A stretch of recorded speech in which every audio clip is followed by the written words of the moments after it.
Hello, today we're talking about Clutter Bog Down. There's clutter everywhere, and I feel like I'm swimming through mud. That's the way it feels when you have clutter bogged down. And it's the pressure from all the junk that's in your house. And I'm going to call it junk because that's what it is. I'm not saying that it's trash. I'm saying it's junk. It's not doing you any good. It's extra. It's over and above what you need. So instead of living in a storage bin, let's start to get this stuff together and give it away to somebody who it won't be junk for, but it'll be a necessity for them, something that they need, that they want, that they will use.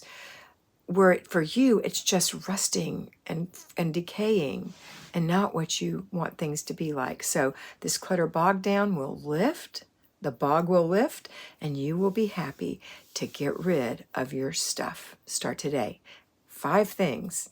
Make it a great day.